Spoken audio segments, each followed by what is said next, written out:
Boa noite, irmãos. Boa noite. Graça e paz, sejam bem-vindos.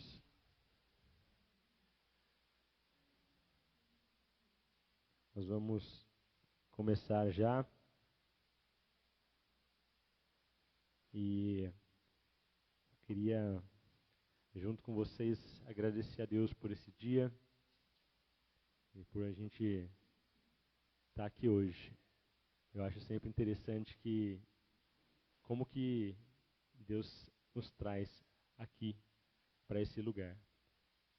Como isso é o resultado de pessoas que têm realmente o coração cheio de alegria, de saber que Deus tem cuidado de nós, né? Saber que toda uma semana passou e nós estamos ali vivendo a vida de Cristo, vivendo os desafios aqui neste mundo, mas principalmente vivendo os desafios do reino de Deus.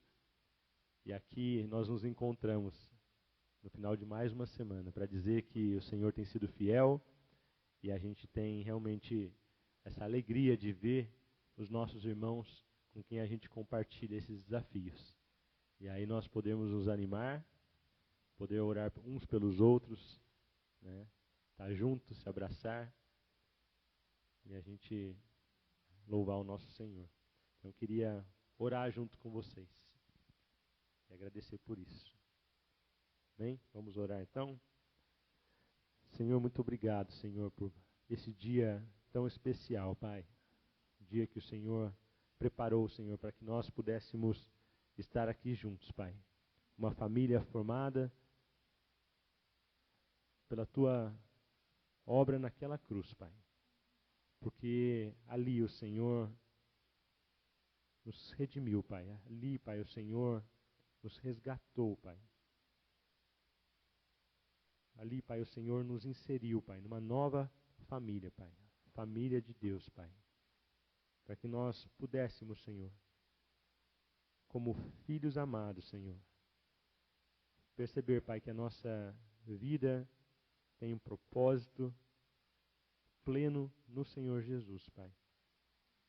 Ó Pai, como é bom nos reunirmos aqui com os nossos irmãos, e nós podemos compartilhar, Pai, desses desafios que nós temos aprendido, Pai, juntos, esses desafios, Senhor, que nos levam mais perto de Ti, Senhor, porque nós aprendemos a confiar em Ti, Senhor, de todo o nosso coração, Pai.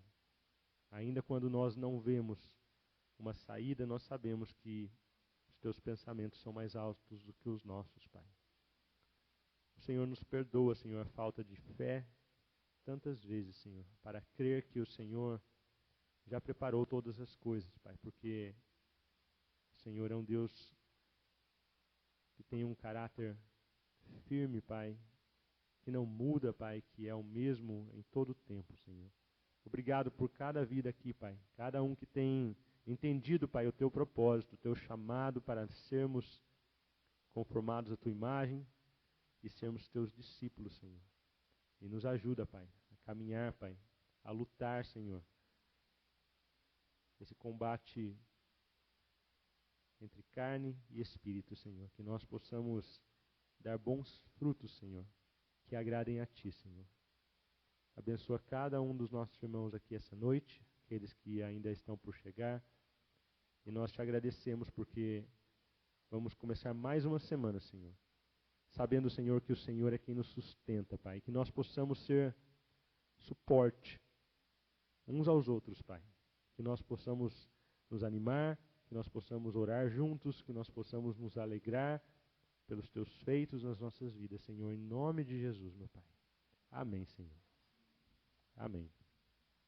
Nós temos conversado essas semanas, durante a semana, nas reuniões em casas, e tem sido muito interessante, porque nós estamos falando sobre o tema identidade.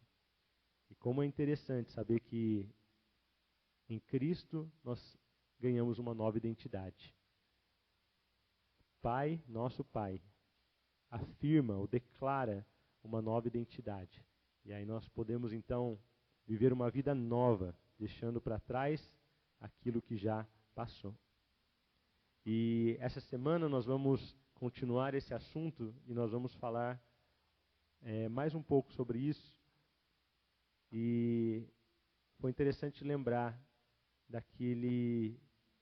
do batismo de Jesus, onde ali ao sair da água, os céus se abrem, o Espírito de Deus desce como pomba sobre Jesus e uma voz dos céus diz: Este é o meu Filho amado, em quem me comprazo, em quem tenho todo o prazer, em quem estou satisfeito. E é muito interessante nós estudarmos esse texto e entender que ali Deus estava afirmando sobre Jesus a sua identidade. Este é o meu Filho amado. E como que encorajando Jesus, preparando Jesus, para que ele pudesse, então, enfrentar a tentação no deserto pelo diabo.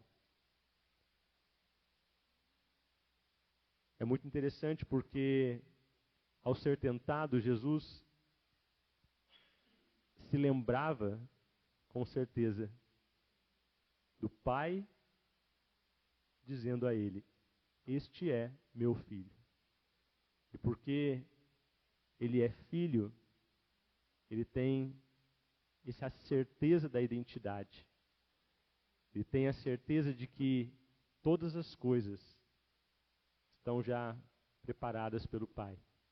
E ele não precisa, então, se fiar ou confiar nas mentiras que o diabo está apresentando a ele. E ele pode dizer assim: Isto é o que o meu Pai diz. Está escrito. E ele pode, então, passar por todas essas situações. É muito interessante quando nós vemos que essa nova identidade, ela fala de deixar para trás as coisas velhas e viver uma nova vida em Cristo. Uma nova identidade em Cristo para viver como Cristo. Nós lembramos o texto que nós temos estudado tantas vezes, lá de 2 Coríntios, capítulo 5, versículo 17. E esses textos são tão bons que nós guardemos eles nos nossos corações, nas nossas mentes. Diz assim: E assim, se alguém está em Cristo, é nova criatura. As coisas antigas já passaram, e eis que se fizeram novas. Se as coisas velhas já passaram, que sentido tem continuar buscando essas coisas velhas, ao invés de buscar entender o que Deus quer de nós agora, ou a partir de agora? Será que nós temos esse entendimento? Será que nós temos pensado sobre isso? Em toda a nossa nova vida, que nós possamos entender que aquilo que era lá atrás, ou a maneira que eu vivia lá atrás, deve ser deixada de lado, deixada para trás. Nós devemos, então, viver essa vida abundante que Jesus promete. Uma vida onde eu tenho uma nova identidade. Será que quando nós estamos trabalhando, nós trabalhamos da mesma maneira que eu trabalhava antes dessa nova identidade? Será que eu tenho as mesmas ambições que eu tinha antes dessa nova identidade? A mesma forma de querer ganhar dinheiro e ajuntar tesouros nesse mundo que eu tinha antes, será que eu tenho agora? Será que nós levamos o nosso casamento da mesma forma? Homem e mulher vivendo de maneira independente, cada um a sua vida, onde nenhum e nem o outro assumem suas responsabilidades em casa e fora de casa, e está tudo bem em nome da boa convivência? que será que era antes? E será que a vida agora se baseia nesta nova identidade? E o mesmo se aplica aos relacionamentos dentro, fora de casa, criação de filhos, etc.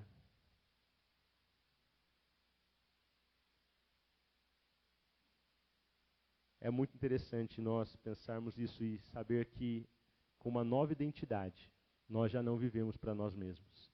Com uma nova identidade, nós já não buscamos nossos próprios interesses e nossas próprias conveniências. Mas nós seguimos a verdade. É interessante pensar como Jesus, ali, naquele momento de tentação, ele declarou a verdade.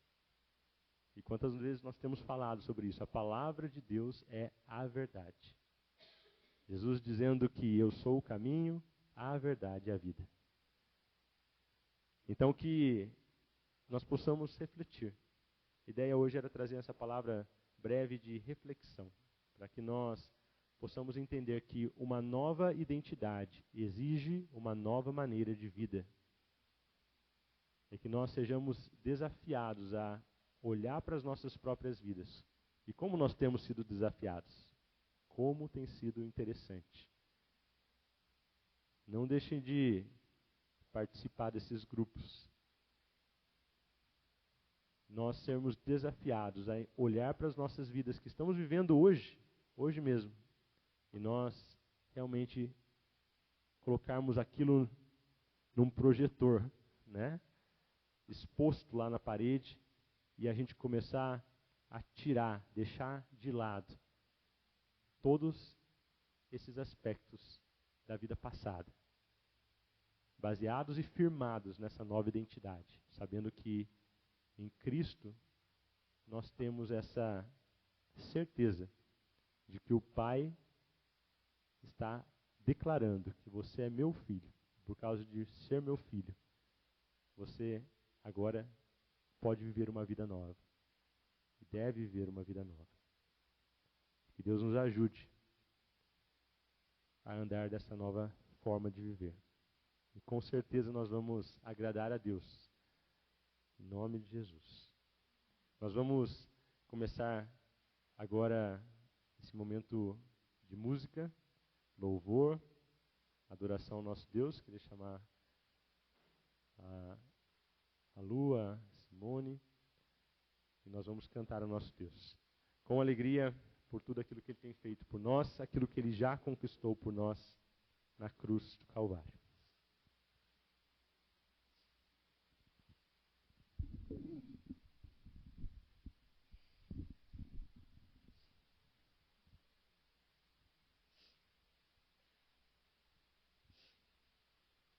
Boa noite, irmãos, graças e paz. Esse tempinho, né, muda bastante, afeta bastante a nossa saúde, mas estamos aqui, firmes e fortes, para juntos louvarmos e exaltarmos o nosso Deus. Vamos nos colocar em pé e vamos juntos adorar o nome do nosso Senhor Jesus, que só é digno do nosso louvor e da nossa adoração. Amém?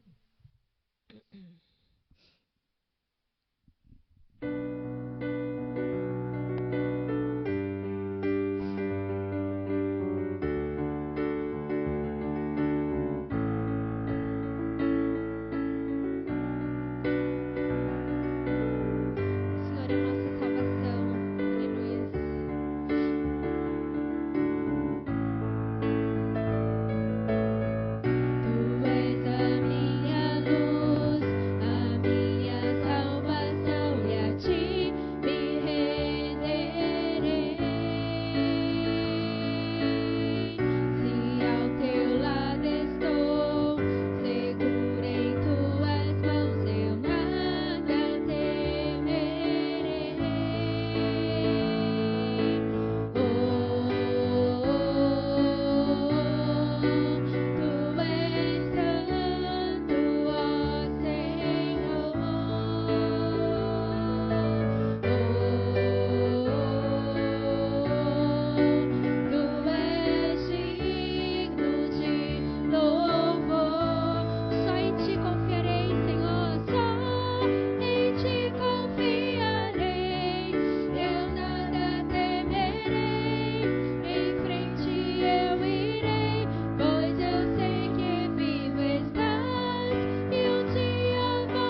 bom saber realmente que o Senhor é a nossa salvação, Ele é a nossa luz, Ele é a nossa fortaleza, né?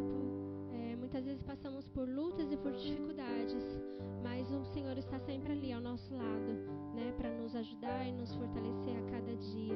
Então, mesmo que estejamos passando por momentos tristes ou alegres, que possamos realmente juntos adorar, louvar o nome do nosso Senhor Jesus Cristo. Amém?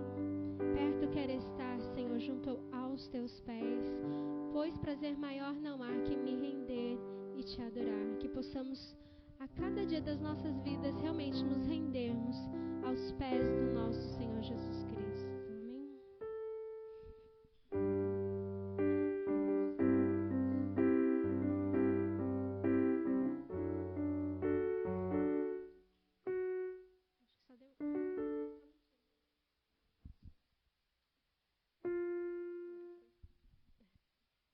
O pedal não estava funcionando aqui.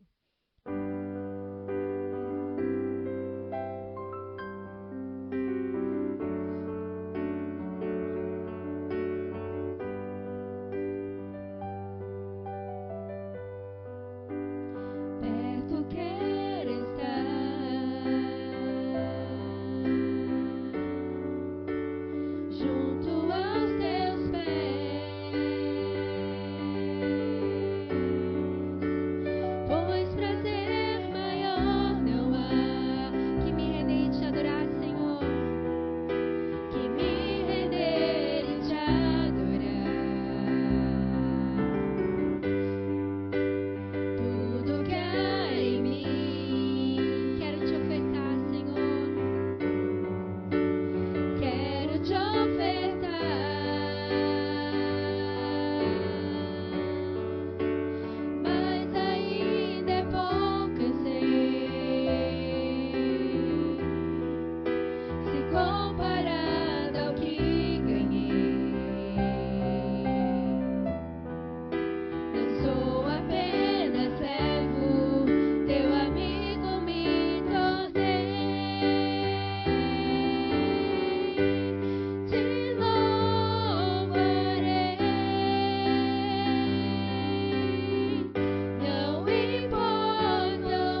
tão misericordioso.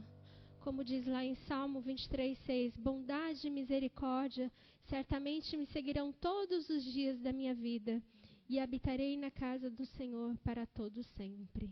Amém. Glórias ao Senhor Jesus, que nós temos essa palavra, a certeza que um dia nós habitaremos na casa do nosso Senhor Jesus Cristo. Amém? Nesse momento também a igreja tem a oportunidade de estar trazendo aqui na frente os seus dízimos e as suas ofertas.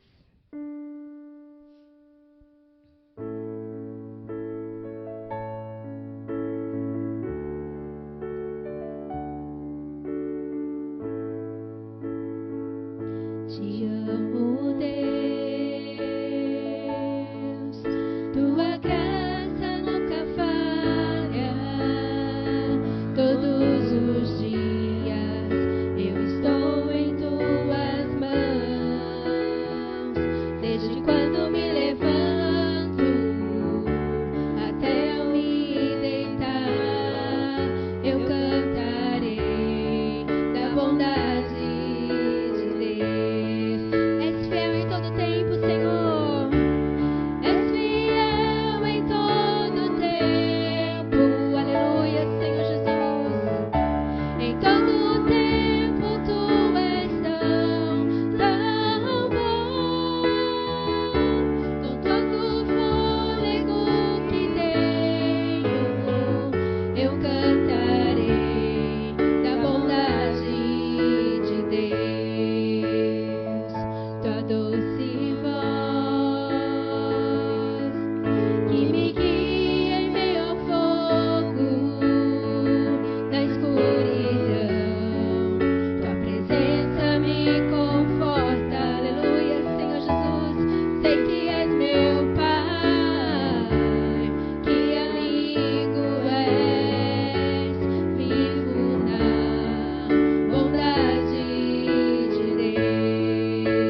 Rendam graças ao Senhor, pois Ele é bom, o seu amor dura para sempre.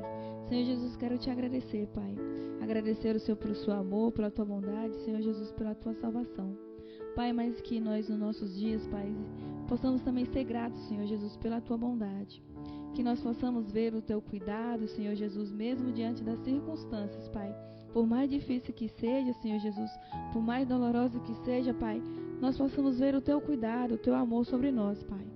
Pai, peço que o Senhor possa nos usar, Senhor Jesus, para louvar e glorificar o seu santo nome. Para falar da tua palavra, Senhor Jesus, desse teu amor, Pai, para outras pessoas que não conhecem, que vivem no meio da escuridão, no meio das trevas, Pai, perdido, Pai, nos braços do pecado. Mas que o Senhor possa nos usar, Senhor, para que essas pessoas possam ver a tua luz, possam sentir esse amor tão gostoso, tão carinhoso, mas ao mesmo tempo, Pai, tão terno, tão sublime, Paizinho. Muito agradecido, Pai, pelo teu amor, pelo teu cuidado. Que a graça do Senhor esteja presente sobre cada um de nós essa noite, Pai. Posso usar a vida do pastor Fernando, Pai, para falar da tua palavra. Abra os nossos ouvidos e coração, que possamos não só ouvir, mas também entender e compreender a tua palavra, Pai. Abençoe a vida das crianças, Senhor Jesus, que o Senhor possa usá-las, Pai, na vida de outras crianças também. Que a graça do Senhor esteja presente sobre todos. Aqueles que não puderam comparecer, o Senhor também esteja sobre eles, sobre os seus lares. Que a graça do Senhor esteja sobre todos. É isso que eu te peço e agradeço em nome do Senhor Jesus. Amém. Amém. Os irmãos podem se assentar. Amém.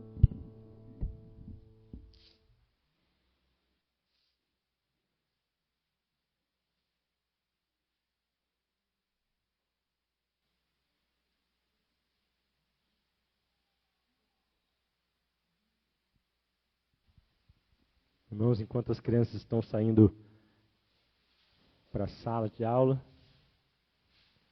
nós vamos ter um tempo de oração antes de ouvirmos a palavra do Senhor. Nós vamos orar. Hoje nós temos um desafio de orar e lembrar durante a semana também de orar por nós que estamos aqui, por nossos irmãos, que nós conhecemos e temos conhecido cada vez mais de perto durante a semana, mas um pedido especial que nós sempre precisamos nos lembrar de que realmente Deus nos mostre cada dia o que é viver essa vida nova que Ele nos deu. Que você possa se unir em oração, né? Por mim mesmo, por você mesmo e pelos nossos irmãos também. Porque eu tenho certeza que cada vez que nós nos lembramos de quem nós somos agora em Cristo, nós vamos aplicar essas verdades à nossa vida prática. E a vida cristã é justamente isso. Nós temos falado sobre isso. É tornar-se, pela prática, o que nós já somos em Cristo. E quando nós entendemos isso, nosso entendimento do que nós estamos fazendo aqui muda completamente. Como tem sido bom escutar testemunhos dessa verdade. Como tem sido bom escutar aquilo que Deus tem feito de maneira tão graciosa na vida dos nossos irmãos. Porque o que isso faz é confirmar que a palavra de Deus realmente é eficaz. E quando nós deixamos de lado essas nossas conceitos errados que nós temos tantas e tantas vezes sobre família, sobre casamento, sobre comunhão, corpo de Cristo, sobre como nós devemos enfrentar as lutas e dificuldades do nosso dia a dia, como isso transforma a nossa realidade. Então a nossa oração é justamente essa, de que realmente nós sigamos a verdade absoluta de Deus. Como tem sido triste ver como tantas pessoas hoje, dentro da igreja, têm vivido realmente verdades relativas. É aquilo que eu penso de como deve ser o casamento. É aquilo que eu penso de como deve ser o meu trabalho, a criação dos filhos, como deve ser a vida cristã. Mas quando nós conseguimos realmente entender o que é essa nova identidade que eu tenho em Cristo, nós somos desafiados a viver uma vida diferente, uma vida nova. Então essa é a nossa oração no dia de hoje.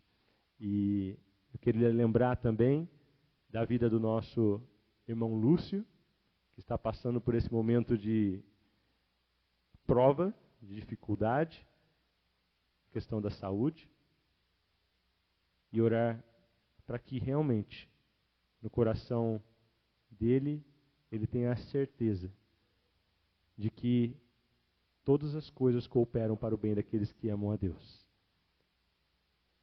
E é maravilhoso quando nós escutamos testemunhos dos irmãos que têm passado também por aflições e dificuldades, mas têm tomado ação, confiado realmente nessa nova identidade, nessa nova vida que nós temos em Cristo.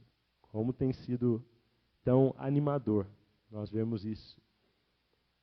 Então, outra vez fica o convite para que nós realmente caminhemos juntos, porque como um corpo unido, bem ajustados, Deus realmente não é mentiroso. Ele promove o crescimento desse corpo. Então nós vamos lembrar de nós como igreja e vamos lembrar também do nosso irmão Lúcio, outras pessoas que talvez estejam passando também por momentos de enfermidade, e que nós realmente possamos nos lembrar que Ele é o nosso Deus. No mundo tereis aflições, mas tende bom ânimo. Eu venci o mundo. Essa é a perspectiva do cristão. Deve ser a nossa perspectiva em todo o tempo. Amém? Nós vamos orar antes de passar para a palavra.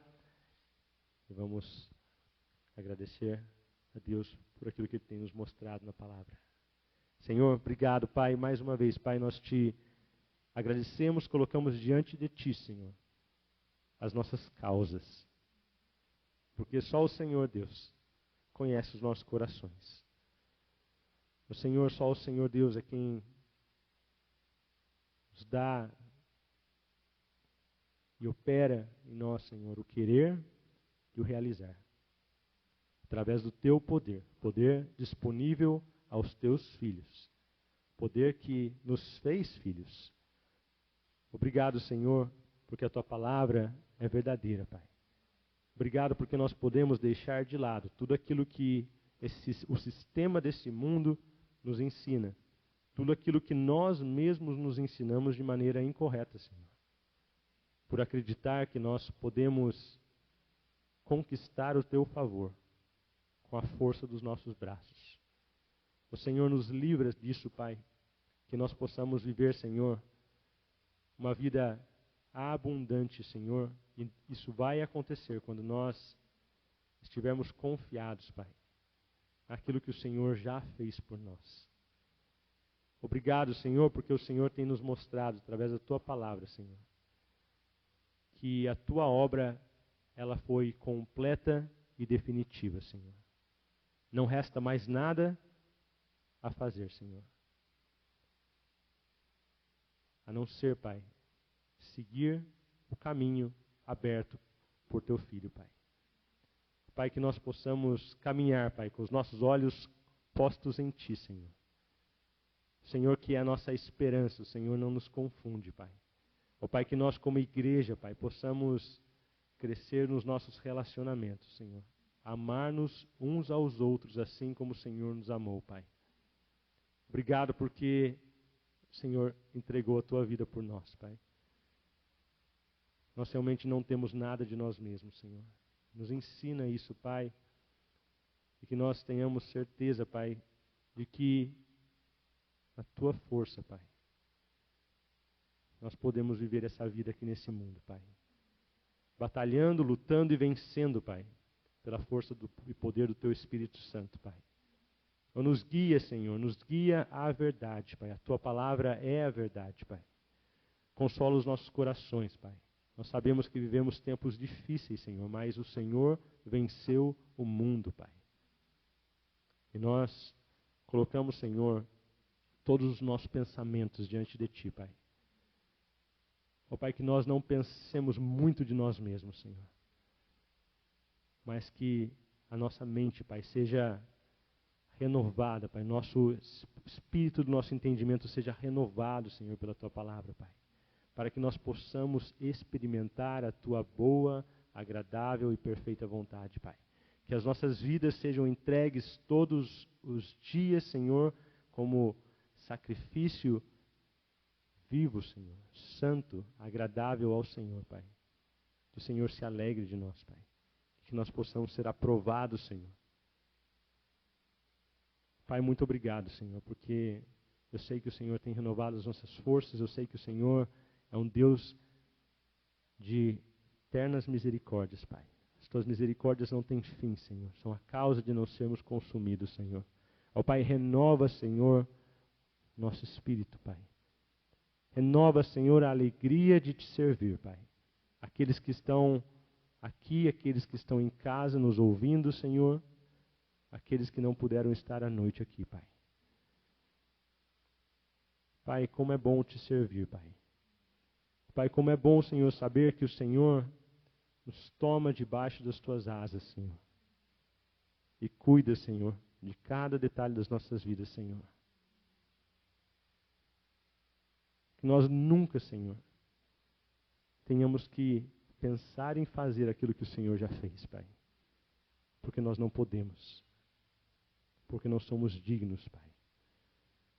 Porque somos pecadores e precisamos de Ti, Senhor.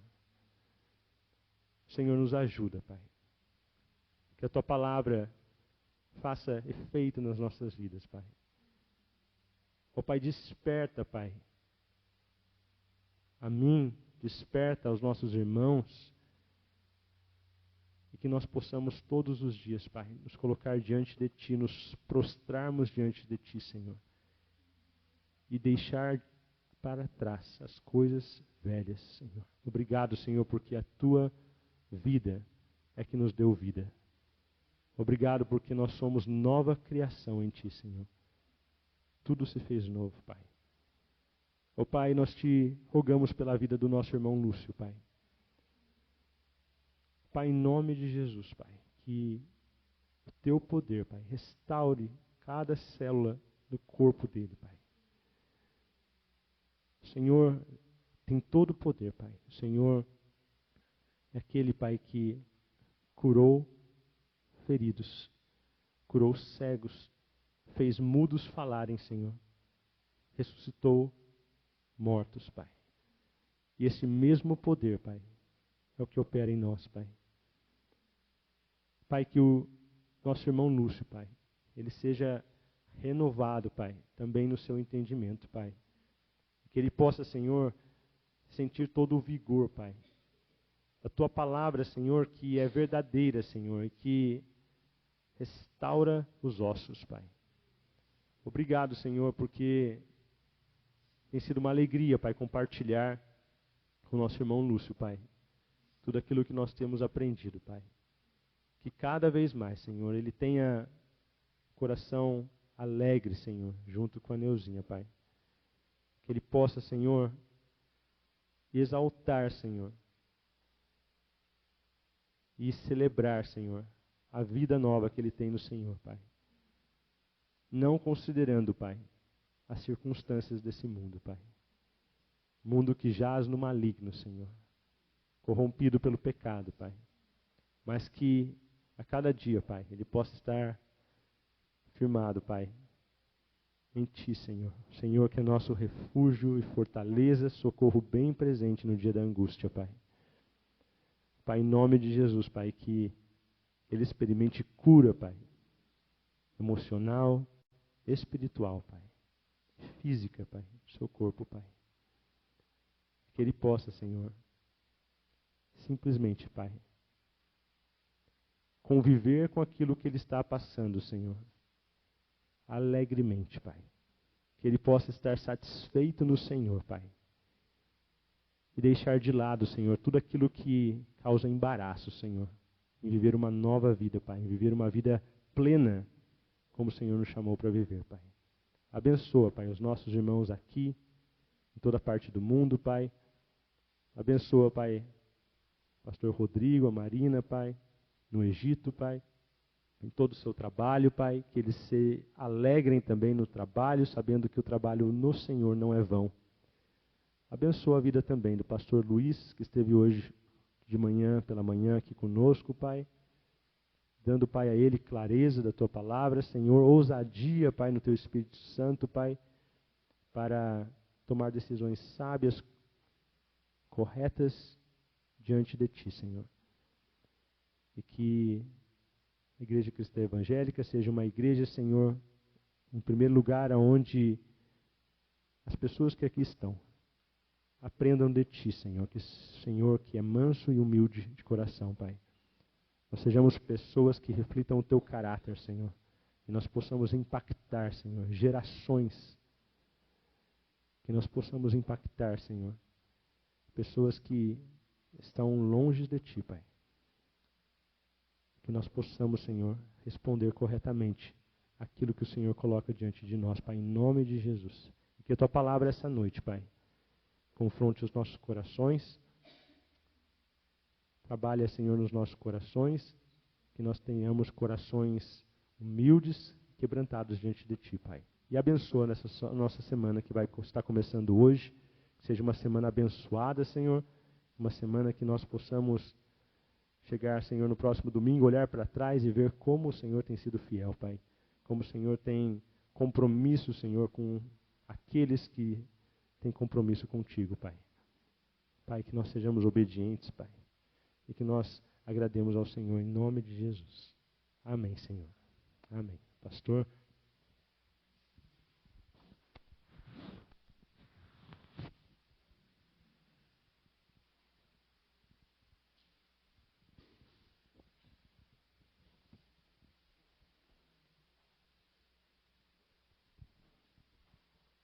Bem, meus irmãos, boa noite, graça e paz. Convido vocês a abrirem suas Bíblias no Evangelho de Marcos, capítulo 10. Temos percorrido aqui esse Evangelho já durante algum tempo, olhando para a vida, o ministério de Jesus, sua caminhada com os seus discípulos. E cada vez que a gente vai se aprofundando, a gente vai aprendendo e crescendo na nossa fé. Marcos capítulo 10, do verso 1 até o verso 12. A palavra de Deus diz: Levantando-se Jesus, foi dali para o território da Judéia, além do Jordão. E outra vez as multidões se reuniram junto a ele. E de novo ele as ensinava segundo o seu costume. E aproximando-se alguns fariseus, o experimentaram, perguntando-lhe: É lícito ao marido repudiar sua mulher? Ele lhes respondeu: Que vos ordenou Moisés? Tornaram eles: Moisés permitiu lavrar carta de divórcio e repudiar. Mas Jesus lhes disse: Por causa da dureza do vosso coração, ele vos deixou escrito esse mandamento.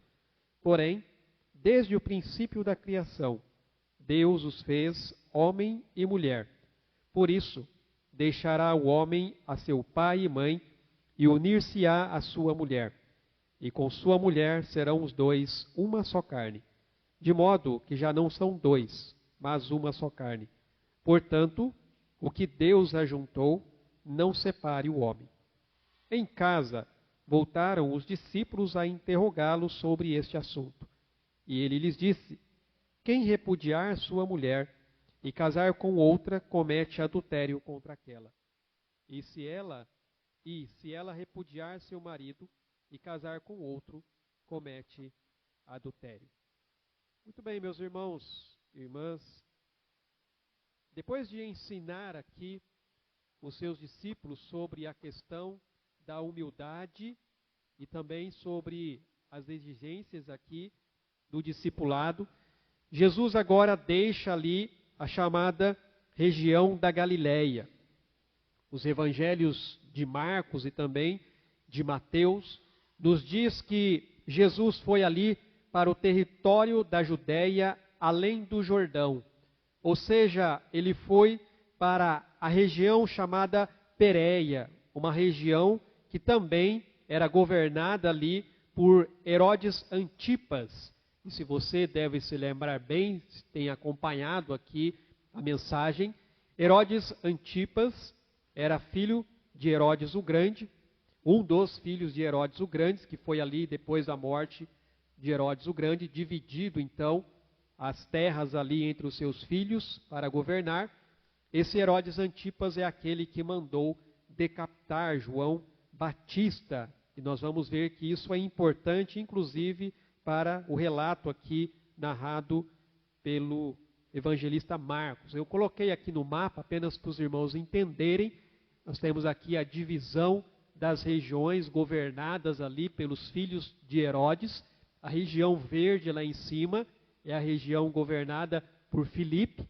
Depois nós temos aqui embaixo uma região que era governada por Arquelau, mas que depois foi deposto do seu cargo, e aí então Roma mandou o seu procurador Pôncio Pilatos para governar aqui toda essa região verde aqui.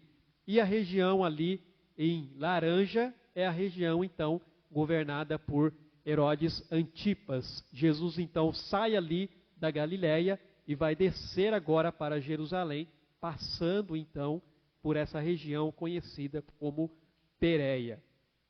O destino final, é claro, nós temos visto, é Jerusalém. Jesus está agora se direcionando ali para o fim do seu ministério, onde ele então sofrerá sua morte na cruz.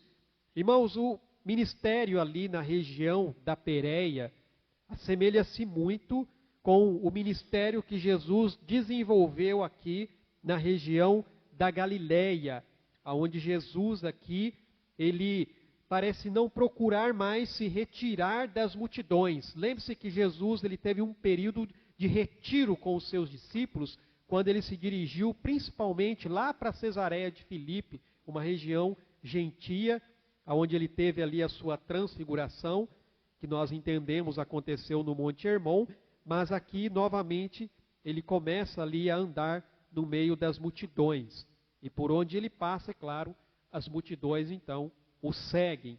E ele então passa a curar ali os enfermos, como ele havia feito anteriormente na Galileia. No entanto, irmãos, algo que nós precisamos destacar e que é enfatizado aqui, é que a partir deste momento, não são mais as curas, mas sim o ensino de Jesus que passa realmente a ganhar proeminência. Nós vimos anteriormente que o evangelista Marcos ele estava muito focado ali na questão das curas, dos milagres de Jesus, mas a partir deste momento ele começa a focar muito mais na questão do ensino que Jesus estava dando ali para as pessoas, principalmente para os seus discípulos, em especial os 12. Os fariseus, como inimigos ali de plantão, mais uma vez estão aqui maquinando contra a vida de Jesus. Agora, para tentar então apanhá-lo ali em alguma falha. A intenção agora era justamente isso, era apanhar Jesus numa cilada, colocando-o ali em evidência, de maneira então a desacreditá-lo aos olhos do público, fazendo com que então as multidões se afastassem dele. Então, os fariseus agora procuram ali levantar alguns questionamentos para Jesus, para que então eles pudessem ali colocá-lo em alguma contradição e assim então levá-lo a ser desacreditado diante da multidão. E aqui dentro desse texto, irmãos, eles estavam convencidos de que a pergunta que eles fizeram, não importando a maneira como Jesus respondesse, criaria então sérias dificuldades para Jesus. Só que desta vez eles trazem aqui uma questão relacionada ao divórcio. Irmãos, o divórcio era um assunto muito debatido naquela época. Havia ali duas escolas rabínicas que sustentavam ideias bem distintas, ideias bem diferentes ali sobre este problema. Havia uma escola de um rabino chamado Shammai, que mantinha ali uma firme interpretação rigorosa da lei, de que o casamento ele é indissolúvel, exceto no caso da infidelidade da mulher, ou se a mulher não fosse encontrada mais virgem. Então Shammai, ele era um pouco mais rígido na interpretação da lei em relação a essa questão. E existia uma outra escola ali de um rabino chamado Hillel. Esse rabino, ele adotava uma posição um pouco mais aberta, um pouco mais acomodada ali, permitindo o divórcio por diversas razões, irmãos. Só para vocês terem uma ideia, eles acreditavam, a linha que seguia Hillel, é claro, que se uma mulher queimasse o arroz, já era motivo para se divorciar dela. Então, se você seguir ali a linha de Hillel, queimou o arroz, pronto. Seu marido podia mandar-se embora. Se o homem achasse uma outra mulher atraente, ele poderia mandar a mulher dele embora para poder ficar com essa outra mulher. E várias outras situações ali que era permitido ali nesse sentido. Então existiam essas duas escolas, uma escola mais rígida e uma escola mais liberal. Irmãos, nós sabemos que muitas pessoas estão buscando por respostas sobre como criar e manter o seu próprio casamento de uma forma bem-sucedida, de uma forma saudável. E é importante conhecer e aplicar o que a palavra de Deus diz concernente ao casamento, para a nossa própria vida e para o nosso lar. Então nós precisamos realmente entender o que a palavra de Deus fala a respeito do casamento, para que realmente possamos ter um casamento bem-sucedido e saudável. Porque Deus quer, irmãos, que o seu casamento seja bem-sucedido. Deus quer que o seu lar seja um lugar de amor. O ensino de Jesus aqui sobre esse assunto do divórcio, dado então no contexto aqui da discussão com os fariseus, vai nos ajudar aqui a entender melhor a questão da relação matrimonial segundo o padrão que Deus estabeleceu. Então nós vamos ver aqui um pouquinho a respeito de como Jesus ele realmente encarava e interpretava aqui a questão do casamento. Porque quando questionado aqui sobre o tema do divórcio, nós percebemos que Jesus fala do casamento na sua origem. Nós vamos ver aqui ao longo do texto que, ao ser indagado ali a respeito dessa questão do divórcio, Jesus ele remonta às origens do casamento. Nós lemos aqui, olha só que interessante, no versículo 6, versículo 5. Mas Jesus lhes disse: por causa da dureza do vosso coração, ele vos deixou escrito esse mandamento. Porém, desde o princípio da criação, Deus os fez homem e mulher. Por isso deixará o homem a seu pai e mãe, e unir-se-á à sua mulher, e com a sua mulher serão os dois uma só carne, de modo que já não são dois, mas uma só carne. Portanto, o que Deus ajuntou não separe o homem. Então vejam vocês que Jesus ele volta lá no Gênesis, lá na criação do homem e da mulher, quando Deus então institui ali a questão do casamento. Jesus vai mostrar que a ênfase dada aqui pelos fariseus estava errada. Enquanto os fariseus estavam preocupados com as razões e os motivos para repudiar a mulher, Jesus mostra exatamente que isso está errado. Porque toda essa conversa aqui, irmãos, a respeito dessa possibilidade do divórcio, era como se eles estivessem dizendo assim: olha, se esse casamento aqui não der certo, eu sempre vou poder me separar da minha mulher? Então, parafraseando aqui a pergunta deles, seria como se eles estivessem dizendo exatamente isso para Jesus. Jesus, olha, se o casamento não der certo, então eu posso me separar? Isso nos revela, irmãos, que não devemos falar sobre esse tema do divórcio sem antes compreender o que é o casamento. Antes de nós realmente entendermos essa questão debatida aqui pelos religiosos diante de Jesus, nós precisamos entender o que é o casamento à luz da palavra de Deus. Irmãos, a primeira coisa que precisa estar clara é que o casamento foi uma iniciativa de Deus. Foi Deus quem instituiu o casamento. É por isso que Jesus ele remonta às origens lá de Gênesis. Porque ele vai mostrar que quem instituiu o casamento foi o Senhor. Deus é quem tomou essa iniciativa. Ele idealizou, ele criou, ele abençoou o matrimônio lá no Éden. Foi Deus quem percebeu ali que não era bom que o homem estivesse só. E por isso então ele faz ali uma auxiliadora que lhe seja idônea. Nós lemos ali em Gênesis capítulo 2, verso 18, eu acho que eu coloquei aqui. Disse mais o Senhor Deus: não é bom que o homem esteja só. Far-lhe-ei uma auxiliadora que lhe seja idônea. Então veja que Deus percebeu, o homem precisa de uma companheira. O homem precisa ter alguém ao seu lado. E a Bíblia deixa claro que o casamento é uma instituição divina, pelo qual então um homem e uma mulher se unem por vontade própria, numa comunhão social e legal, com o propósito de estabelecerem uma família. Isso é o casamento. O casamento é exatamente essa comunhão aqui social e legal, com esse propósito de estabelecer-se uma família.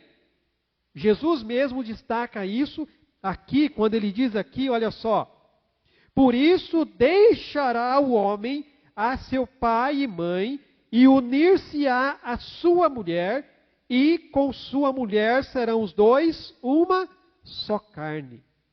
O propósito do casamento é a formação da família. E diferentemente, irmãos, do que se diz hoje em dia, algo que também precisa ficar bem claro, e isso Jesus destaca aqui também, é que o casamento, ele é uma aliança heterossexual. É um macho e é uma fêmea, é um homem e uma mulher.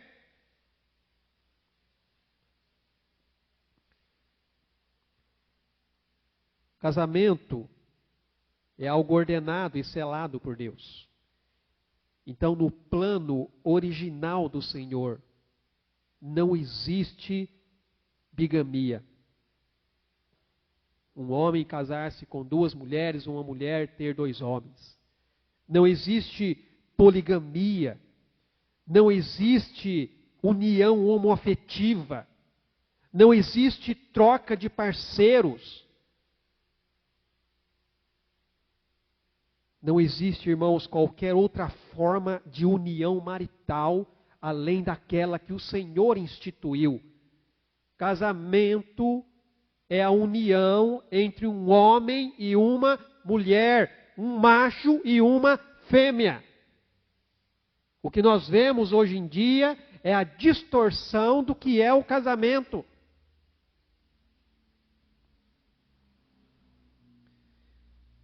A relação conjugal, ela é um compromisso, irmãos, de uma aliança permanente, feita para perdurar enquanto os cônjuges viverem. Casamento, ele envolve a união sexual que sela então essa relação de uma só carne. É por isso que toda impureza sexual cometida dentro ou fora do casamento é condenada pelo Senhor. Porque o sexo foi feito para o casamento. Então qualquer relação fora disso, a Bíblia deixa bem claro, é impureza sexual. Aqui em 1 Tessalonicenses,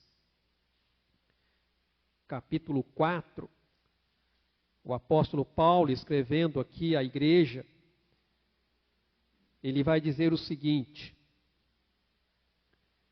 1 Tessalonicenses, deixa eu pegar aqui, 4 a partir do versículo 3, diz aqui, olha, pois esta é a vontade de Deus, a vossa santificação, que vos abstenhais da prostituição, que cada um de vós saiba possuir o próprio corpo em santificação e honra, não com o desejo de lascívia, como os gentios que não conhecem a Deus, e que nesta matéria ninguém ofenda nem defraude a seu irmão, porque o Senhor contra todas estas coisas, como antes vos avisamos e testificamos claramente, é o vingador, porquanto Deus não nos chamou para a impureza, e sim para a santificação.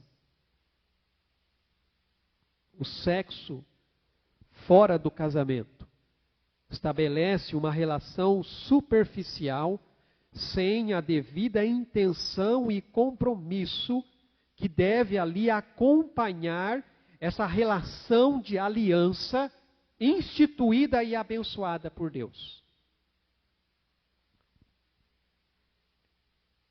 É uma afronta ao Senhor, irmãos, desenhar o casamento do jeito que cada um imagina.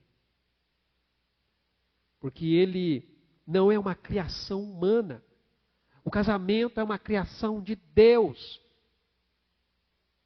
Então, quem é que determina os padrões da relação conjugal? Quem é que determina a maneira que deve acontecer um casamento? São os homens? Não. É o Senhor. É o Senhor quem diz realmente como deve ser. E como o casal deve viver. Os conceitos de divórcio e de adultério só podem ser estabelecidos quando nós entendemos o que realmente é um casamento. Não dá para falar sobre esse tema se você não entender o que é o casamento. Então eu falei aqui em breves palavras, em poucas palavras. A primeira coisa que nós vemos aqui no texto é esse questionamento dos fariseus. No versículo 2 diz, e aproximando-se alguns fariseus, o experimentaram, perguntando-lhe, é lícito ao marido repudiar a sua mulher? Irmãos, da mesma forma que os antepassados deles, depois do exílio, os líderes e as pessoas ali da época de Jesus, eles viam essa questão de divórcio e novo casamento como algo aceitável. E os fariseus, eles não questionam aqui a questão da legalidade do divórcio ou do novo casamento. A razão do questionamento deles não é aprender a verdade. Eles não estavam ali dizendo assim, Jesus, a gente queria entender melhor sobre essa questão aí do que é o casamento. Então explica pra gente o que é isso. Não. A questão deles aqui era tentar criar um problema para Jesus. Diante até mesmo ali das duas principais escolas rabínicas que havia naquela época, que eu falei aqui, a escola de Shammai e de Hillel. Então é como se eles quisessem colocar Jesus ali defendendo uma dessas duas linhas. E se a resposta de Jesus fosse sim,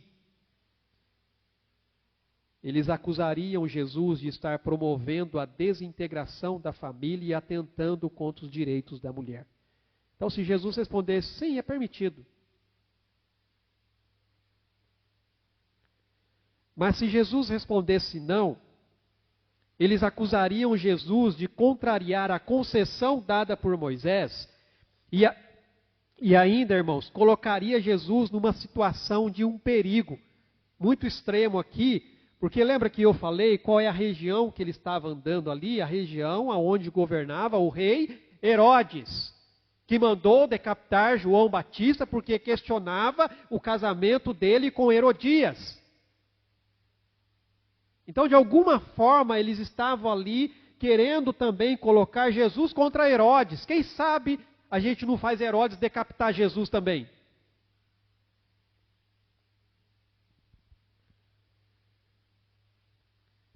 O divórcio ilegal e o casamento ilícito ali de Herodes com a sua cunhada Herodias, irmãos.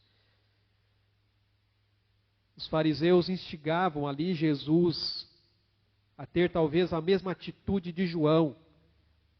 E quem sabe assim Jesus não teria o mesmo destino que ele. Quem sabe? Se Jesus não se posicionasse ali, eles falavam assim, vão levar isso lá para Herodes. Herodes mandou decapitar João Batista porque ele falou contra o casamento dele. Quem sabe ele não manda também decapitar Jesus. Mas aí nós vemos aqui, irmãos, uma resposta esclarecedora de Jesus. Do verso 3 até o versículo 5. Jesus, ele não cai na armadilha dos fariseus.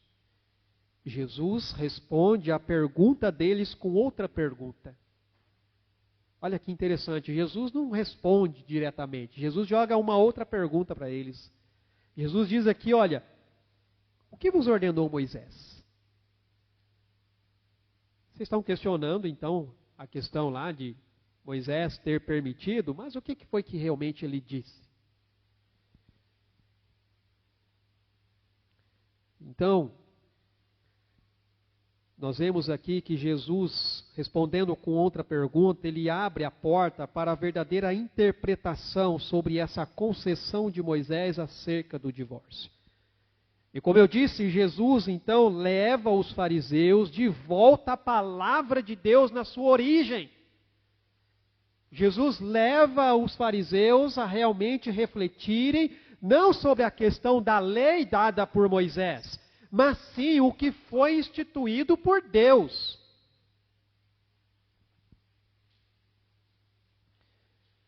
Jesus aponta para o fato que a legislação mosaica, irmãos, era na verdade uma concessão, uma fraqueza humana, cuja introdução na lei se fez necessária para regular o divórcio numa sociedade imperfeita.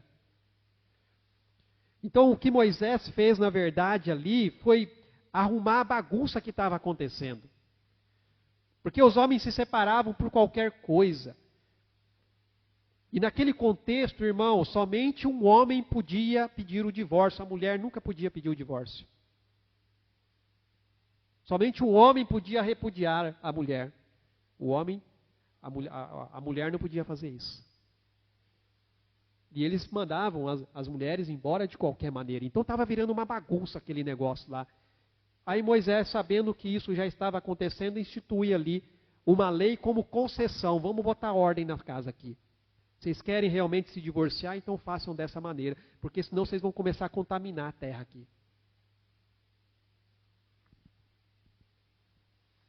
Essa concessão para o divórcio estabelecida na lei de Moisés tinha como propósito proteger as mulheres. Porque uma mulher repudiada, ao qual não foi lhe concedida um documento que realmente provava que ela não era mais esposa do seu marido anterior,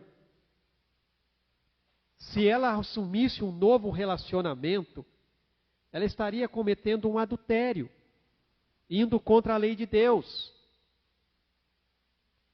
E de certa maneira, ela também era uma mulher desprezada por conta disso. Então, o divórcio concedido por Moisés foi para proteger as mulheres.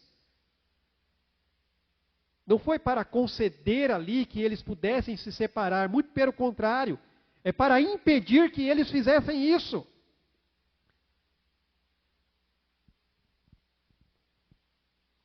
A lei civil ali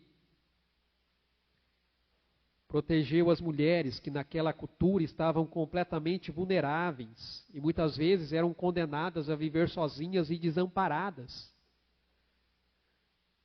Muitas mulheres abandonadas pelos seus maridos, não podendo assumir novos relacionamentos, não tinha quem a sustentasse, não tinha quem realmente a resguardasse. Então, muitas vezes, ela se tornava ali uma pessoa mendiga, muitas vezes se tornava até uma prostituta, para poder levar a vida dela.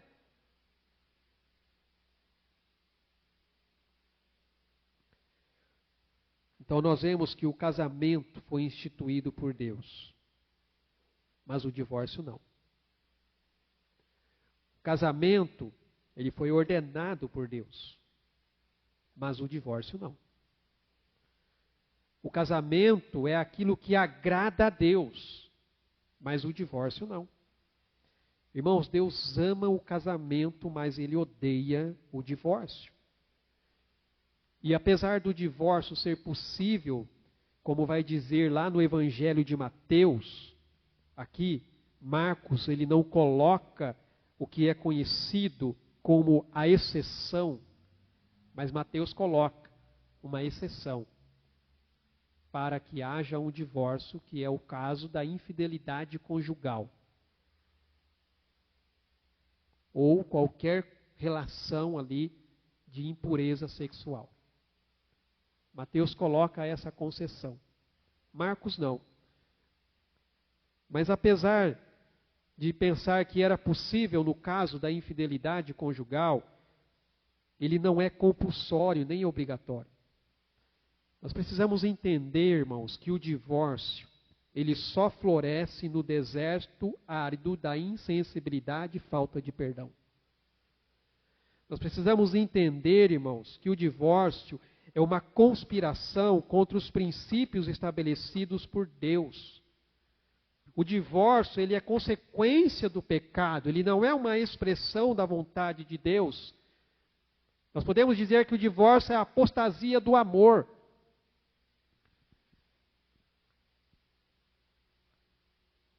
O exercício do perdão é melhor do que o divórcio. Porque o perdão traz cura. O perdão traz restauração do casamento e é muito mais preferível o caminho do perdão do que o caminho do divórcio.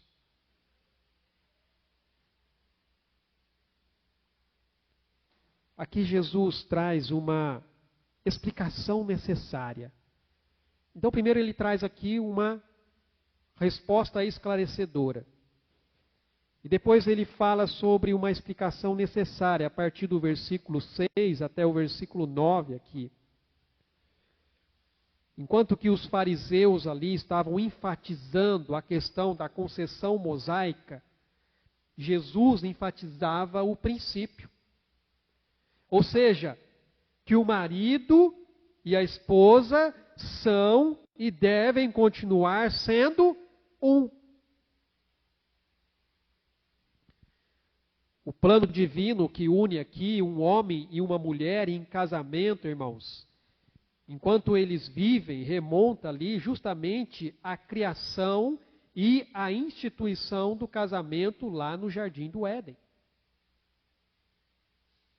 A resposta de Jesus aqui é muito clara. Ele diz, olha, porém, desde o princípio da criação, Deus os fez homem e mulher. Enfatizando, casamento heterossexual, um macho e uma fêmea. Por isso deixará o homem a seu pai, a sua mãe, e unir-se-á à sua mulher. E aqui um outro princípio que está embutido, um casamento monogâmico, é um homem e uma mulher. E aí ele continua, E com a sua mulher serão os dois uma só carne, de modo que já não são mais dois, mas uma só carne. Portanto, essa palavra portanto aqui, Jesus está dizendo, olha, diante do fato de que o casamento é uma instituição divina, foi Deus quem criou, o que Deus ajuntou, não separe o homem. Um outro princípio do casamento, ele é indissolúvel. É o Senhor quem instituiu. É o Senhor quem criou. Então é bastante claro que o vínculo de marido e mulher, ele não cria apenas uma parceria, ele não cria apenas um contrato, mas sim uma nova entidade, um novo ser humano. Serão uma só carne.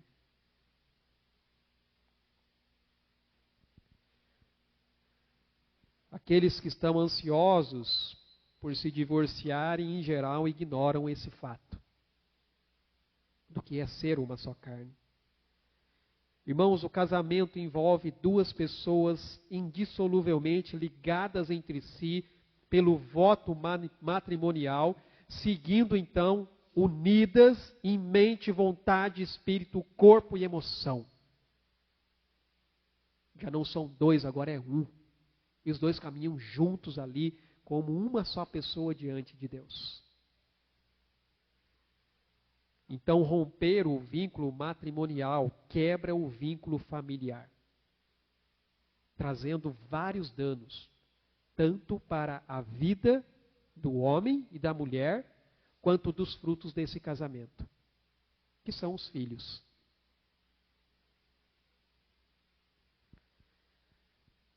Aqueles que se decidem casar devem então ver o casamento como uma instituição divina.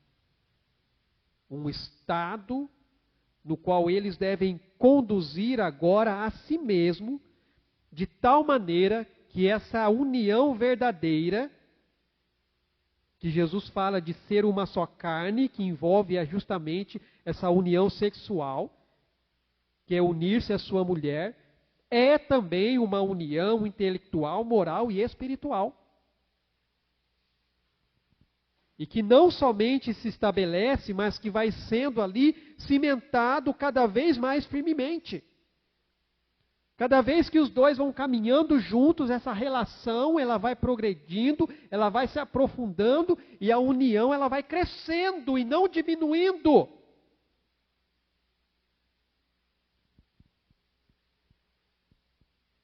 Casamento, uma obra de Deus, idealizada por Deus.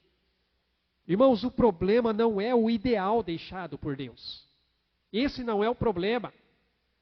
A questão não é o que Deus deixou e nem a lei de Deus, mas o problema é o coração endurecido das pessoas que não querem viver o que Ele estipulou. A grande questão não é a lei de Deus, o que Deus instituiu. A grande questão é o coração endurecido das pessoas que não querem se submeter a essa lei que Deus instituiu. Quando a gente vai aqui para Romanos capítulo 7, versículo 12, Paulo diz aqui, olha, a lei é santa, e o mandamento santo e justo e bom. E escrevendo ali a Timóteo, em 1 Timóteo, capítulo 1, verso 8, diz aqui, olha, sabemos, porém, que a lei é boa, se alguém dela se utiliza de modo legítimo. O problema, irmãos, é que nós geralmente queremos nos apegar a um aspecto da lei que nos favorece. E aquilo que é contra nós, nós descartamos. Deixa eu usar aqui um outro exemplo que talvez nos ajude a entender isso um pouco melhor. Um outro tema que também pode se dizer polêmico, se a gente não entender isso dentro do contexto divino, da forma como Deus estabeleceu. Algumas pessoas chegam para mim questionando assim, pastor, beber é pecado? A bebida é pecado? Aí eu falo assim, olha, a Bíblia não traz nenhuma exortação dizendo assim, olha, não beba. Ela sempre fala das consequências da embriaguez. O que a Bíblia condena é a embriaguez. Então ela deixa bem claro, não beba, não se embriague. Há um texto lá em Provérbios que traz ali de forma muito nítida o que acontece com uma pessoa embriagada. Olhos vermelhos, cai para o chão, depois no outro dia levanta todo esfolado lá, parecendo que apanhou de alguém, não sabe nem o que aconteceu com ele. Aí sabe o que a gente faz? A gente pega o lado da lei que nos favorece. Ah, peraí, se a Bíblia então fala que beber não é pecado, então eu posso beber. Aí a gente descarta o lado da lei que nos confronta, que diz assim, olha, não se embriagueis do vinho onde há devassidão, mas enchei-vos do Espírito Santo. Então, entre beber e não beber, é melhor não beber, meu irmão. Porque você não sabe qual é o seu limite. Isso pode trazer prejuízos para a sua vida. Eu lembro uma vez que eu era líder de jovens, e o jovem uma vez veio me questionar em relação a isso, e aí eu mostrei na palavra para ele aquilo que eu estou dizendo aqui hoje para os irmãos. Aí sabe o que esse jovem fez? Ele foi lá e se embriagou, participou de uma festa lá e se embriagou. Aí o pastor ficou sabendo e me chamou, porque ele foi questionar esse jovem, que deu um mau testemunho pela forma como ele lá se comportou, pela embriaguez dele. Aí ele falou assim, não, mas o líder de jovens lá, o Fernando, falou que eu podia beber, que não tinha problema nenhum. Aí o pastor me chamou, eu falei, pastor, não foi isso que eu falei para ele, não. Eu deixei muito bem claro o que a Bíblia nos ensina em relação à bebida. E falei para ele, meu irmão, melhor você não beber, porque você vai pecar. Você vai cair. E aí isso sim vai se tornar pecado na sua vida. Os irmãos estão entendendo que a gente costuma pegar o lado da lei que nos favorece e descartar aquilo que é contra nós? É mais ou menos no que diz respeito à relação do divórcio. Então Deus diz assim, olha, casamento é algo instituído por Deus. Um homem e uma mulher que unidos pelo Senhor devem permanecer assim. Aí a gente fala assim, não, mas na Bíblia tem lá uma exceção. Aí o que a gente faz? Ao invés de se apegar no princípio da palavra que diz, portanto, o que Deus uniu, não separe o homem, a gente se apega no quê? Na exceção. Ah, não, mas existe uma exceção lá. A minha mulher me traiu, o meu marido me traiu, então eu posso me separar. Aí a gente se apega nisso. Então, irmãos, o problema não é o ideal deixado por Deus e nem a lei de Deus. O problema é o coração endurecido das pessoas que não querem viver o que Deus estipulou. O coração endurecido que leva ao conflito no casamento, que pode levar ao divórcio. A hostilidade que decorre ali da queda e da consequente maldição é que leva à separação. Nós sabemos que a queda, irmãos, teve seu efeito sobre a relação de marido e mulher. Você vai lá para o livro de Gênesis, capítulo 3, quando Deus começa a trazer ali o juízo e as consequências da quebra ali, do mandamento dado por Ele, de não comer do fruto, Ele vai dizer aqui, olha só, capítulo 3, versículo 17, diz assim, olha, e Adão disse, visto que atendestes à voz de tua mulher e comestes da árvore que eu te ordenara, não comesses, maldita é a terra por tua causa. Em fadigas obterás dela o sustento durante os dias de tua vida. E no verso 16, o anterior, e a mulher disse, multiplicarei sobremodo os sofrimentos da tua gravidez, e em meio de dores dará à luz filhos. O teu desejo será para o teu marido, e ele te governará. Ou seja, ali começam os conflitos. Porque ao invés agora de viverem unidos num só propósito de agradar ao Senhor, é cada um puxando para o seu lado. Querendo fazer a sua vontade, o seu jeito. E nenhum e nem o outro dá o braço para torcer.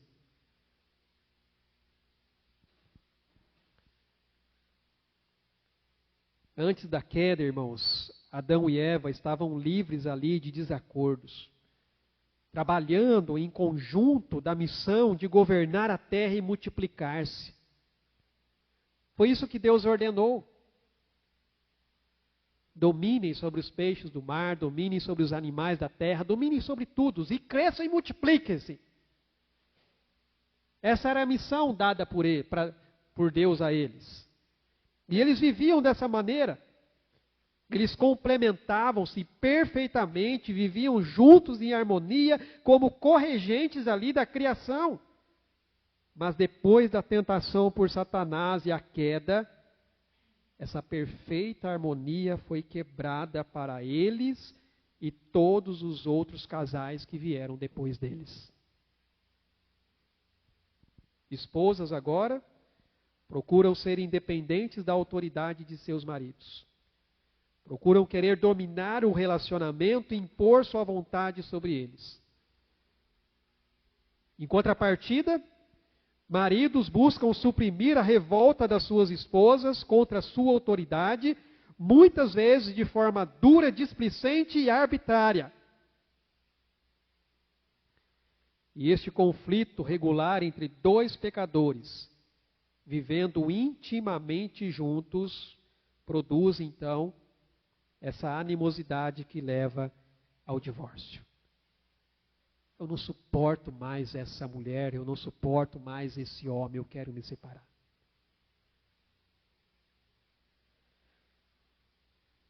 Uma vez que é Deus quem criou o casamento, romper a aliança destrói algo que foi divinamente feito. Por isso que Jesus ordenou aqui: o que Deus uniu, o homem não separe.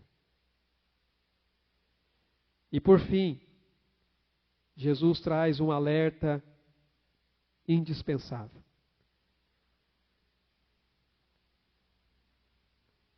Quando os discípulos estavam ali com Jesus, já não estava mais naquele meio ali agora com os fariseus. Provavelmente Jesus discutiu isso ali com os fariseus.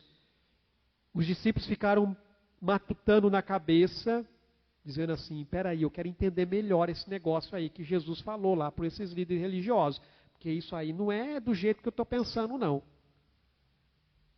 Aí o texto diz aqui, olha, em casa voltaram os discípulos a interrogá-lo sobre este assunto.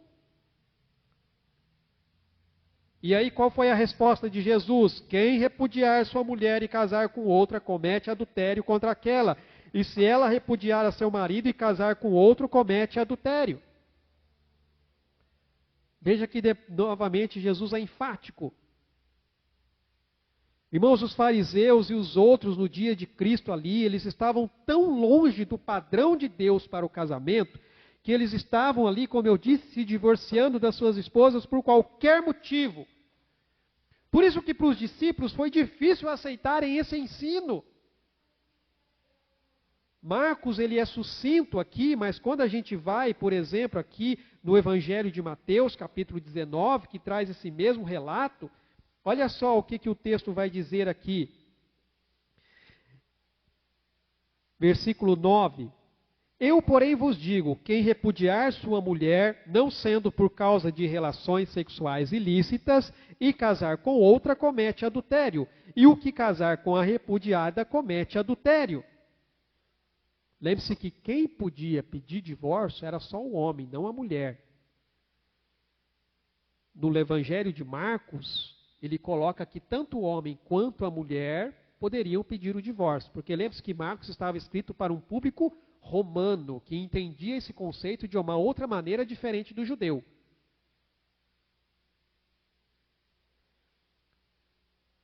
E aí o versículo 10 diz assim, olha, disseram-lhe os discípulos, se essa é a condição do homem relativamente à sua mulher, não convém casar. Assim, já está muito complicado esse negócio, então é melhor ficar solteiro.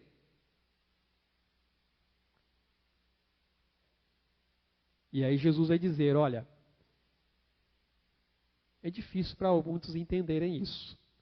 Porque alguns se fizeram eunucos pela própria natureza. Eunuco é alguém que não tem a capacidade de manter relações sexuais com outra pessoa. Então Jesus vai dizer, alguns já nascem com essa incapacidade, não conseguem. Por alguma questão ele não pode se relacionar sexualmente com outra pessoa. Existem outros que são feitos pelos próprios homens, são castrados. Mas existem também aqueles que por amor ao reino de Deus não se casam. Jesus vai dizer exatamente essa questão, olha, não é fácil para as pessoas realmente levarem isso na prática, porque ele vai dizer aqui, olha, quem é apto para o admitir, admita. Quem realmente quer entender isso, que entenda. Então, meu irmão, minha irmã, as palavras de Jesus indicam que o divórcio é proibido em todas as circunstâncias, mesmo que se abra uma exceção, conforme indica ali o Evangelho de Mateus. Há muitas dificuldades relacionadas a toda essa questão de divórcio e novo casamento, que eu confesso para vocês, não dá para abordar isso só num sermão, não. Teria que ser muito mais sermões para isso. Para os irmãos terem uma ideia, apenas compartilhando aqui, depois que eu comecei a refletir, meditar nesse texto, geralmente eu já pego ali na sequência, e aí quando eu peguei aqui, na quarta-feira que eu realmente já peguei para sentar, eu comecei a ler o texto, eu falei, esse assunto vai dar polêmica, dependendo da maneira como eu abordar isso. Então deixa eu estudar melhor, deixa eu entender melhor esse negócio. Aí lê a Bíblia, lê as versões da Bíblia, vai para comentário. Eu li 3 livros, irmãos, para poder entender o conceito que é aplicado em relação a isso. Mas eu confesso para vocês que existem muito mais dificuldades relacionadas a toda essa questão de divórcio e novo casamento, que não dá para falar só num sermão aqui. Nosso horário já vai avançando, se eu continuar aqui eu vou embora.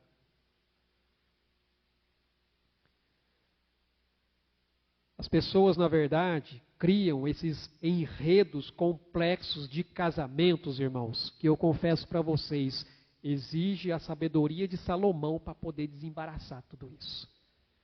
As pessoas se metem em relacionamentos de uma tal maneira tão complicada que é necessário realmente a sabedoria de Salomão para poder desatar o nó que as pessoas fazem.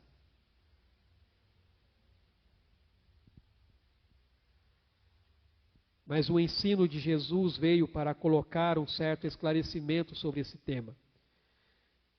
No entanto, até hoje, os homens encontram muitas formas de tentar mudar o ensino de Jesus para poder alargar as possibilidades do divórcio e as suas motivações para fazê-lo.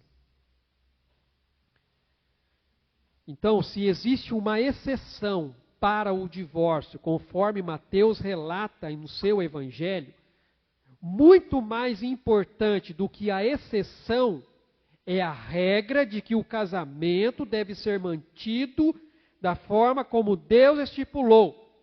E nisso, irmãos, todos os evangelhos concordam. E toda a palavra de Deus concorda. Enquanto que o debate ali sobre o divórcio girava em torno dos motivos para o marido repudiar a sua mulher, Jesus mostra que o casamento exige fidelidade e exclusividade de ambos os cônjuges. É isso que o casamento exige de você que é casado. Fidelidade e exclusividade para com a sua esposa.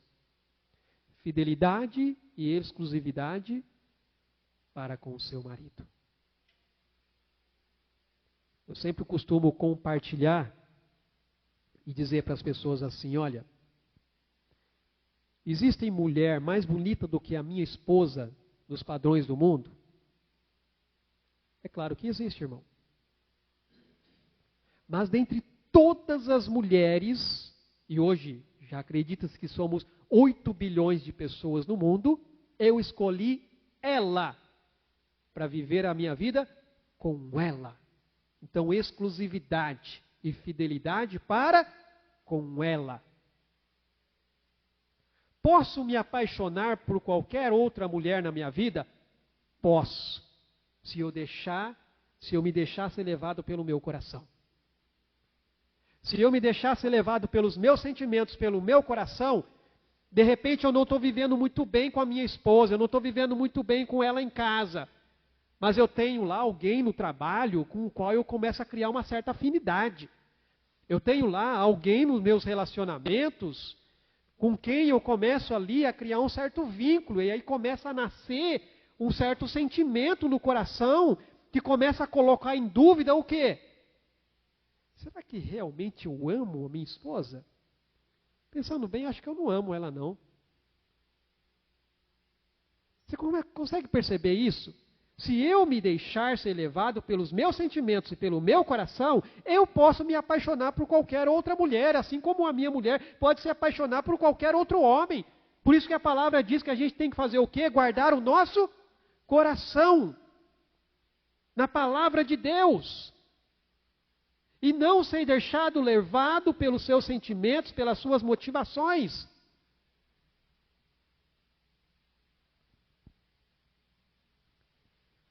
Então, como foi dito anteriormente, casamento não é um contrato ou um acordo onde ambas as partes podem negociar cláusulas sobre sua duração, rescisão ou exclusividade, como muitos têm feito hoje em dia. Vamos casar não, vamos fazer um contrato aqui de 2 anos para a gente viver junto, se der certo a gente renova o contrato.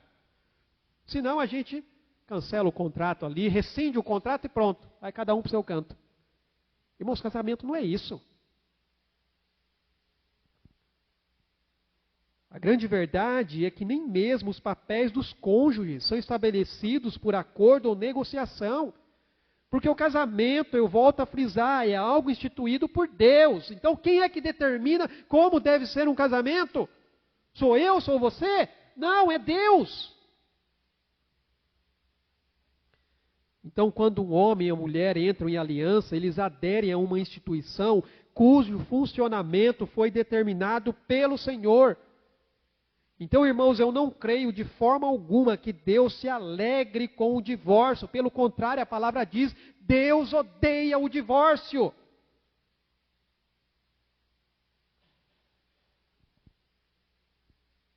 Deus deseja que o casal permaneça unido por toda a vida. Qualquer divórcio, volto a frisar, sempre é uma tragédia para os cônjuges e toda a família. É por isso, irmãos, que o perdão e a reconciliação são o caminho para a resolução dos problemas conjugais, até mesmo da infidelidade. Deus uniu homem e mulher. Ele quer um marido e uma esposa. Ele quer que o casamento dure até que a morte os separe. E que nenhum casamento se desfaça, porque ele odeia o repúdio, ele odeia o divórcio, falado, sentido ou escrito. E quando esse repúdio ele é materializado nessa carta de divórcio, o que está acontecendo ali é apenas uma reprodução externa de algo que já está no coração duro, sendo alimentado por muito tempo. Deus odeia aquilo que não é amor. Aquilo que não aceita, que não acolhe, que não recebe, que não suporta, que não espera, que não sofre. Qual é a definição de amor, pastor? Eu quero finalizar aqui rapidamente, nosso tempo já está avançado, mas 1 Coríntios, todos nós conhecemos, capítulo 13. Pastor, o que é o amor? O amor é paciente. O amor é benigno. O amor não arde em ciúmes, não se ufana, não se ensoberbece, não se conduz inconvenientemente, não procura os seus interesses, não se exaspera, não se ressente do mal, não se alegra com a injustiça, mas regozija-se com a verdade. Agora preste atenção. O amor tudo sofre, tudo crê, tudo espera, tudo suporta. O amor jamais acaba. Por que o amor jamais acaba? Porque 1 João 4,8 diz que Deus é amor. Por isso que o amor não acaba. Sentimentos, irmãos, é algo que vai e vem. Eu posso um dia estar totalmente romântico com a minha esposa, demonstrando, falando, fazendo coisas para ela que pode levá-las às nuvens. Mas tem outros dias que eu posso simplesmente ali não demonstrar nada nesse sentido, mas isso não significa que não a ame. Durante um certo tempo da minha vida conjugal, eu tive problemas no meu casamento por conta disso, porque a minha esposa é do tipo de pessoa que gosta que eu fale, que eu expresse isso. E eu sou um tipo de pessoa mais reservada, falando ou não falando, eu sei que ela me ama. Então a gente precisa entender também dentro da relação essa necessidade muitas vezes que o outro tem. Então a orientação de Jesus é muito clara e é muito precisa. O que Deus ajuntou não separe o homem. Divórcio não faz parte do plano original de Deus para o casamento. E infelizmente, ele só ocorre por causa da realidade do pecado no mundo. Nós precisamos reafirmar, irmãos, que a nossa luta sempre é para manter aquilo que foi unido pelo próprio Deus. O nosso trabalho é para preservar e fortalecer a aliança do casamento.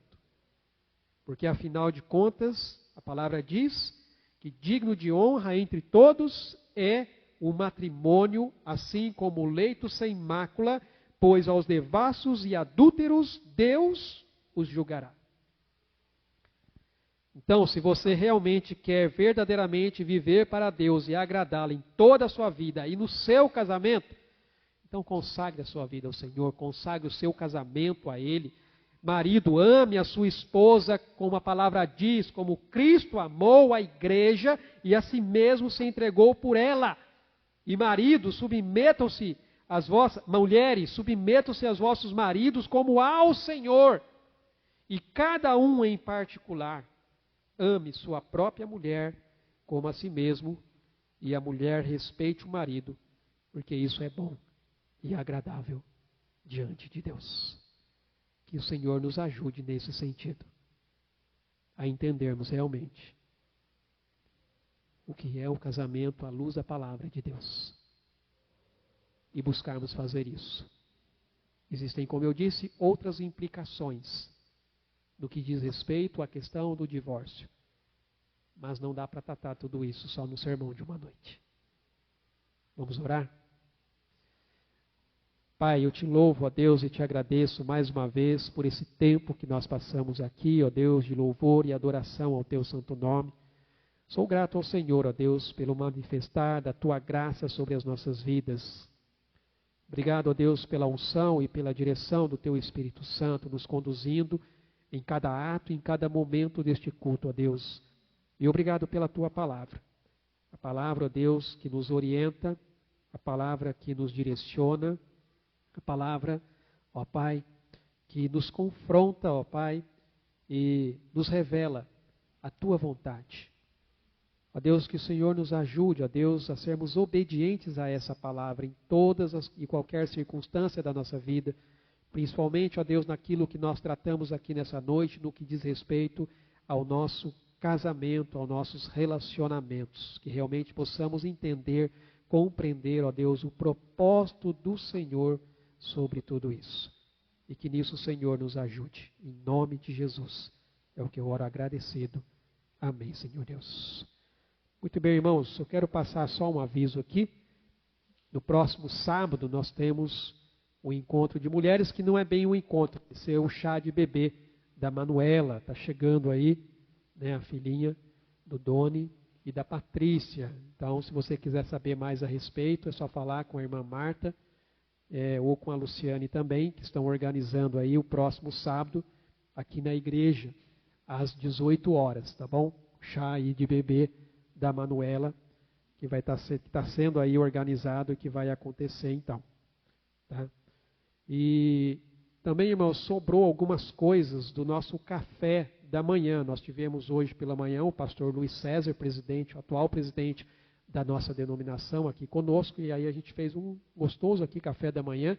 Dessa vez a mesa realmente estava bem farta, né? Os irmãos que vieram ali participaram, mas também sobrou ali algumas coisas. Então nós temos duas possibilidades. Se você ainda tiver tempo para tirar um tempinho com a gente faz um café rapidinho ali, aproveita para comer o que sobrou do nosso café, ou então, né, a gente divide ali e você pode levar para sua casa. Aproveita, tem bolo, tem bolachinha, tem broinha lá.